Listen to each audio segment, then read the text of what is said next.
আসসালামু আলাইকুম ওরহমতুল্লাহ। 1 মিনিট মাদ্রাসায় আপনাকে স্বাগতম। আজ আমি আলোচনা করব, আজ হচ্ছে পবিত্র মুহররম মাসের আশুরার শেষ রোজা এবং শেষ দিন। এই আশুরার শেষ রোজার দিনে আপনারা ইফতার সামনে নিয়ে কষ্ট করে 11 বার এই ছোট্ট দোয়াটি পাঠ করলে আল্লাহ রব্বুল আলামিন আপনার 50 বছরের গুনাহ ইনশাআল্লাহ মাফ করে দেবেন। অত্যন্ত গুরুত্বপূর্ণ আমলটি যারা রোজা আছেন ইফতারের আগে অবশ্যই দেখে দেখে হলেও করবেন। আমি দোয়াটি বাংলা উচ্চারণ সহকারে দেওয়ার চেষ্টা করছি ইনশাআল্লাহ। আশা করি আমলটি করবেন। এই উদ্দেশ্যে ভিডিওটি সম্পূর্ণ দেখতে থাকুন। মুহররম মাসের 10 তারিখ আশুরা উপলক্ষে আল্লাহ রাসূল সাল্লাল্লাহু আলাইহি ওয়াসাল্লাম রোজা রেখেছেন এবং সাহাবীদেরকেও রোজা রাখতে বলেছেন।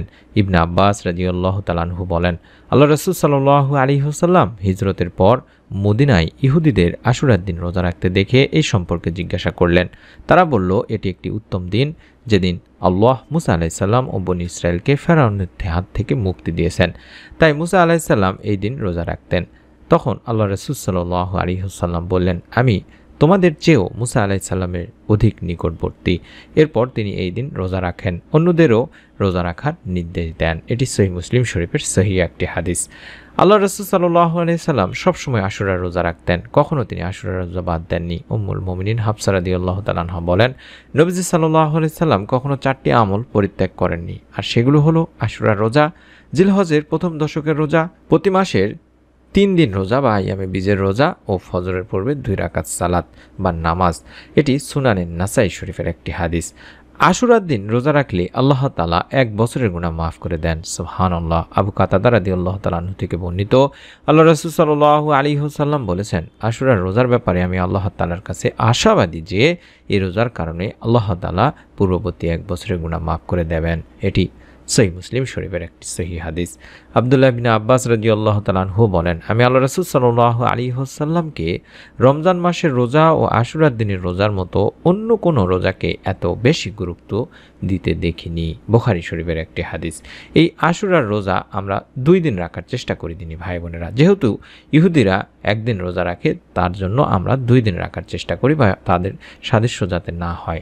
ইহুদিরা আশুরার রোজার উপলক্ষে 1 দিন রোজা রাখত। আল্লাহ রাসূল সাল্লাল্লাহু আলাইহি সাল্লাম মুসলমানদের নির্দেশ দেন আশুরার দিনটির আগে বা পরে আরও 1 দিন মিলিয়ে 2 দিন রোজা রাখতে, যেন মুসলমানদের আমল ইহুদিদের আমলের সাথে পুরোপুরি মিলে না যায়। ইবনে আব্বাস রাদিয়াল্লাহু তাআলা আনহু থেকে বর্ণিত হাদিসটিতে আল্লাহ রাসূল সাল্লাল্লাহু আলাইহি সাল্লাম বলেছেন, তোমরা আশুরার দিন রোজা রাখো এবং তাতে ইহুদিদের বিরোধিতা করো, অর্থাৎ আশুরার আগে 1 দিন বা পরে 1 দিন রোজা রাখো। এটি মুসনাদে আহমদের একটি হাদিস।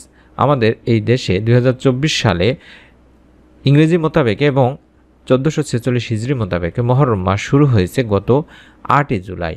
10 মুহররম বা পবিত্র আশুরার দিনটি ছিল গত 17 জুলাই বুধবার।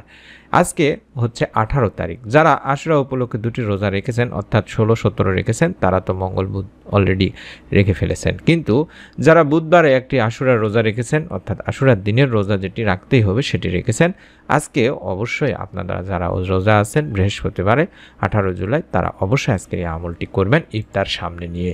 রোজাদারের জন্য সেহারি খাওয়া ও ইফতার করা একটি সুন্নত দিনী ভাই বোনেরা। বিশেষ কিছু না পেলে আপনি সামান্য পানি বা অন্য কোনো খাদ্য জাতীয় কোনো কিছু পেলে সেটি দিয়ে আপনি ইফতার করে নেবেন, এটি সুন্নত আদায় হয়ে যাবে ইনশাআল্লাহ।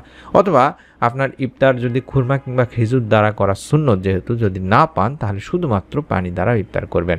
ইফতারের আয়োজনে অপচয় করা বা লোক দেখানোর বিষয়গুলো এড়িয়ে চলার অনুরোধ করছি।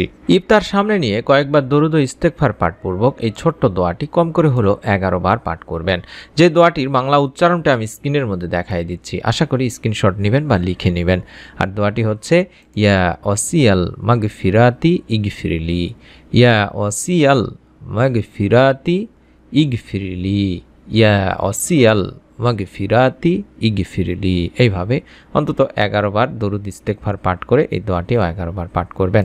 এই দোয়াটির অর্থই হচ্ছে, হে মহান ক্ষমাদানকারী, আমাকে ক্ষমা করুন। সওয়াবুল ঈমানের একটি দোয়া। এই দোয়ার মাধ্যমে আল্লাহ রাব্বুল আলামিন বান্দার গুনাহ মাফ করে থাকেন দিনী ভাই বোনেরা। এবং যদি সম্ভব হয় আপনারা 6 রাকাত নামাজ আদায় করার চেষ্টা করবেন। হাদিসে এমনটি বলা হয়েছে, কোনো ব্যক্তি মাগরিবের নামাজের পর বা মাগরিবের পরে 6 রাকাত নামাজ আদায় করলে এবং ঈশার নামাজের আগে কোনোরূপ মন্দ কথা না বললে তাকে এর বিনিময়ে 12 বছরের ইবাদতের সওয়াব দেওয়া হবে। সুবহানাল্লাহ। অপর একটি বর্ণনায় এটি বলা হয়েছে যে তার 50 বছরের গুনাহ আল্লাহ রাব্বুল আলামিন ক্ষমা করে দেবেন।